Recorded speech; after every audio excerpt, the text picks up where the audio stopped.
నమస్తే. Spiritual, motivation, educational వీటికి సంబంధించి ఇంటర్వ్యూస్ ఇవ్వదలుచుకున్న వాళ్ళు కింద నంబర్ కి కాంటాక్ట్ చేయండి. నమస్తే, వెల్కమ్ టు అవర్ ఛానల్. నేను పద్మిని. ప్రస్తుతంతో పాటు ప్రముఖ ఆధ్యాత్మికవేత్త, ఆస్ట్రాలజర్, అమ్మవారి సేవకులు, దత్త గణపతి ఉపాసకులు మురళీధర్ శర్మ గారు మనతో పాటు ఉన్నారు. మాట్లాడతారు. నమస్కారం అండి. మహాదేవ శ్రీమాత్రే నమః. గణపతి, మీరు గణపతి ఉపాసనలోనే ఉన్నారు. ఆలయంలో, గణపతి ఆలయంలోనే ప్రధాన అర్చకులుగా కూడా ఉన్నారు. గణపతి పలికినంత త్వరగా బహుశా ఏ దైవం పలకరంటే అతిశక్తి లేదేమో. 100%. ఎందుకు అంటే కలియుగంలో ఖచ్చితంగా కూడా ఈ యొక్క గణపతి స్వామి వారు మరియు అమ్మవారు ఇద్దరు మాత్రమే పిలిస్తే పలికేటువంటి వారు కనుక నవరాత్రులు ఉన్నవి, వారాహి కావచ్చును, ఇంకా అంటే చెప్పేటువంటి విషయం ఏమిటంటే ఖచ్చితంగా మన మొర ఆలకించేటువంటి వారు గణపతి వారు అండ్ దుర్గా, అంతే అమ్మవారు. ఖచ్చితంగా. అయితే ఈ రోజు మరి ఆయన గురించి మాట్లాడుకోవటం మరి బ్యూటిఫుల్ కోఇన్సిడెన్స్ అని చెప్పుకోవచ్చు. ఈ రోజు సంకష్టహర చతుర్థి కూడా. సో ఒకసారి ఆయనని ప్రసన్నం చేసుకునే విధంగా ఏదైనా అంటే చాలా త్వరితగతిన ఆయన పలుకుతారు అని అన్నప్పుడు, మన కష్టాన్ని కూడా ఖచ్చితంగా ఆయన ఆలకిస్తారు అని అన్నప్పుడు ఎలా ఆయన్ని ప్రసన్నం చేసుకోవచ్చు అనేది వివరంగా తెలుసుకోవాలనుకుంటున్నామండి. ఏమైనా ఉందా ప్రత్యేకమైన పద్ధతి? 100%. ఇప్పటి వరకు కూడా ఎవరు చెప్పనటువంటి నైవేద్యం కావచ్చును, ఇప్పటి వరకు కూడా ఎవరు కూడా చెప్పనటువంటి పూజ కూడా చెప్పడం జరుగుతున్నది. ఖచ్చితంగా కూడా గణపతి తంత్రశాస్త్రం పుస్తకంలో ఉన్నటువంటిది. ఇది తాంత్రికము అనేటువంటిది ఏమీ కాదు. ఖచ్చితంగా కూడా అందరూ చేసుకోవచ్చును. ఎందుకంటే మంత్రంతో ముడిపడి ఉంటుంది కనుక తంత్రానికి సంబంధించినటువంటి మంత్రం కాకుండా మామూలుగా మనకు తెలిసినటువంటిది సుముఖచ్చైక దంతచ్చ కపిలో గజకర్ణిక లంబోదరచ్చ వికటో విఘ్నరాజో గణాధిప ధూమకేతుర్ గణాధ్యక్షో బాలచంద్రోకశానన వక్రతుండ శూర్పకర్ణో హేరంబ స్కందపూర్వజ ఇది చెప్పుకొని ఫలశ్రుతి షోడశైతాని నామాని యః పటేషు నియాదపే విద్యారంభే కరిష్యామి సిద్ధిర్భవతు మే సదా. ఇది గూగుల్లో కొట్టినా వస్తుంది. కింద కూడా మనం ఇద్దాము వారికి. అంటే ఇది చదువుకుంటే చాలా అద్భుతమైనటువంటి ఫలితం ఉంటుంది. వీరు ముందుగా ఏమి చేయాలంటే గణపతికి స్వామివారికి సంబంధించినటువంటి ఒక ఫోటో కుదిరితే చక్కగా ఉండేటువంటి ఫోటో, లేదు అనుకుంటే కలశ స్థాపన కూడా చేసుకోవచ్చును ఇంట్లో. అయితే ఇది 21 రోజులు చేసుకునేటువంటి పూజ. 21 days, 21 రోజులు ఒక కంటిన్యూస్ గా 21 days చేయాలి. అవును. మంగళవారం రోజు మొదలు పెట్టుకునేటువంటి పరిస్థితి ఇది. చక్కగా కూడా ఉదయము మీ ఇంట్లో పనులు ఏవైతే ఉన్నాయో కంప్లీట్ చేసేసుకొని చక్కగా కూడా పీస్ ఆఫ్ మైండ్ అనేటువంటిది చాలా మంచిది. చక్కగా కూడా తమలపాకులు, దీనికి కావాల్సినటువంటి వస్తువులు మెయిన్గా కూడా మంచిగా తమలపాకులు ఎట్లా అంటే ఇట్లా మనకు పద్మాసనం స్టైల్లో అంటే 8 తమలపాకులు వేసుకొని చిన్నగా పసుపు ముద్దలు ట్రయాంగిల్ షేప్లో ఉండేటువంటివి, ఎంత చిన్నగా కుదిరితే అంత చిన్నటివి ఒక 11 చేసుకోవాలి.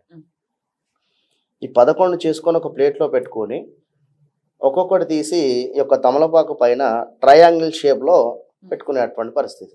ట్రయాంగిల్ షేప్లో పెట్టేసుకొని ఒక 1 రూపీ కాయిన్ మధ్యలో ఉంచి ఈ విధంగా ఒకే తమలపాకుల మీద ట్రయాంగిల్ షేప్ లో ఆ 11 వినాయకుళ్ళు పెట్టేసుకోవాలి, అంతేనా? మధ్యలో కాయిన్ పెట్టాలి. అంటే నేనేమంటున్నా అంటే 8 తమలపాకులు వేసుకోమని చెప్పాము అంటే అంతా కలిపి ఉంటుంది. అది ఒక విస్తరాకు లాగా ఉంటుంది. ఒకే దగ్గర ఒకే ప్లేట్ లో కూడా వేసుకొని పెట్టుకోవచ్చు. ఆ విధంగా ట్రయాంగిల్ షేప్ లో చక్కగా కూడా మనకు సంబంధించి ఇప్పుడు అనుకున్నటువంటి 11 ఏకాదశి గణపతులను చక్కగా కూడా పెట్టేసుకొని మధ్యలో 1 రూపీ కాయిన్ పెట్టేసుకొని మనకు షోడశోపచార పూజా విధానం అందరికీ తెలిసిందే. ధ్యానం, ఆవాహనం, అటుపిమ్మట స్నానము, వస్త్రము, యజ్ఞోపవీతము, పసుపు కుంకుమ అలంకరణార్థం 4 పుష్పాలు స్వామికి సంబంధించినటువంటివి, సుముఖాయ నమః, ఏకదంతాయ నమః అనేటువంటివి ఉంటాయి. అవి చెప్పుకొని చక్కగా కూడా ఎరుపు రంగు పుష్పాలు చుట్టూ పెట్టేసుకొని ఇందాక మనం చెప్పుకున్నటువంటి సుముఖచ్చైకదంతచ్చ మరలా కూడా అవి చెప్పేసుకొని మంచిగా ధూపం మాత్రం చాలా బాగా వేసుకోండి. ఆయనకి ఇష్టమా ధూపం? అద్భుతం. ధూపం వేసుకోండి, స్వామివారికి ఎంతో ప్రీతి.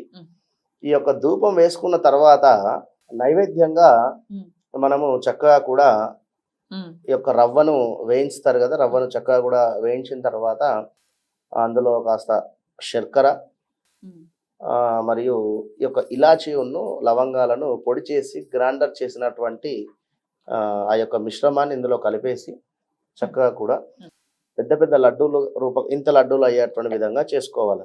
కేసర్ లానే కేసర్ లడ్డూలు లాగా అంతేనా మీరు అనేది? అంతే. కుదిరితే బెల్లం ఉమ్.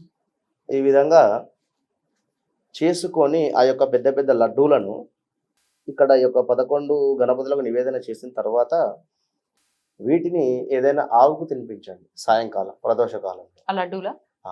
ఆ యొక్క మీ ఇంటి దగ్గర ఏదైనా గోశాల ఉన్నట్టయితే ఆవులకు పెట్టేసేయండి. లేదు మా యొక్క ఇంటి ముందు ఆవులు ఉంటవి అనుకుంటే ఆవులకే తినిపియండి ఆ యొక్క 3 లడ్డూలు. ఆవులు లేని పరిస్థితుల్లో ఖచ్చితంగా ఎక్కడైనా దొరుకుతవి. ఆ గణపతే వస్తాడు ఆవు రూపకంగా 100%, అందులో నో డౌట్. అంటే ఇప్పుడు ఏదైనా ఫారెన్ లో ఉన్నారు చేసుకోవాలనుకుంటున్నారా అనుకుందాం, మరి వాళ్ళకి జెర్సీ గోశాల ఆవులు తప్ప ఉంటుంది. వేరే ఏదైనా ఆవుకు పెట్టేస్తే పెట్టేయండి. బాగుంటుంది. Okay, ఫలితం right. ఆవుతోనే వస్తుంది. రైట్. ఇక ఈ యొక్క గణపతులను ఏం 11 చేయాలి? గణపతులను మీ ఇంటి చుట్టుపక్కల కావచ్చును, ఏదైనా దేవాలయం ఉన్నా లేదా మీకు తెలిసినటువంటి వారు ఉన్నా కూడా అందరికీ తలా ఒకటి పంచండి. అందరికీ కూడా తలా ఒకటి పంచేసి మీరు ముందు దాన్ని కదిలించేసి ప్రదోష కాలంలో సాయంకాలము అందులో నుంచి ఒకటి నోట్లో వేసుకోవాలి. చిన్నవి చేయమని చెప్పాను నేను, బాగా పెద్దవి కాకుండా చిన్నవి చేసుకొని ఒకటి నోట్లో వేసుకొని మీరు మింగాలి గోళీ రూపకంగా. మిగిలినవి కూడా మనిషికి ఒకటి ఇవ్వండి, వారిని కూడా తినమని చెప్పేసేయండి. లేదు అనేటువంటి సందర్భంలో, దొరకలేదు అనేటువంటి సందర్భంలో చక్కగా కూడా చెంపలకు రాసుకోవచ్చు. చాలా మంది ఏమనుకుంటారంటే ఇప్పుడు ఇది పసుపు తినమంటున్నారు, ఇట్లాంటి డౌట్లు ఖచ్చితంగా వస్తాయి. అది వినాయకుడు లేకపోతే పసుపు మనం జనరల్ గానే తింటూ ఉంటాము, అన్ని కూరల్లో వేసుకోవటం ఇవన్నీ సర్వసాధారణం కదా. దొరకని పరిస్థితుల్లో అయితే మనం వినియోగించుకోవచ్చు, స్నానాలప్పుడు కానీ లేకపోతే దేవుడి గుడిలో ఆ రోజు అయిపోవాలి, ఎక్కడా పెట్టకూడదు. అందరికి పంచండి, దేవాలయంలో వారికి చెప్పండి, అమ్మాయి ఇది ప్రసాదము. నేను అంటే మరి ఇది దేనికోసం అయ్యా అంటే ఒక సంతానం కావచ్చును లేదా ఒక వివాహం కావచ్చును, ఆర్థికంగా మాత్రం బాగా ఉపయోగపడుతుంది. ఆర్థికంగా ఖచ్చితంగా కూడా ఆర్థికంగా కానీ లేదు నరఘోష కావచ్చును, ఎలాంటి సమస్యకున్నా కూడా ఇది ఒక్కరోజు చేసేది కాదు, 21 రోజులు చేయాలి. ఇదే ప్రక్రియ.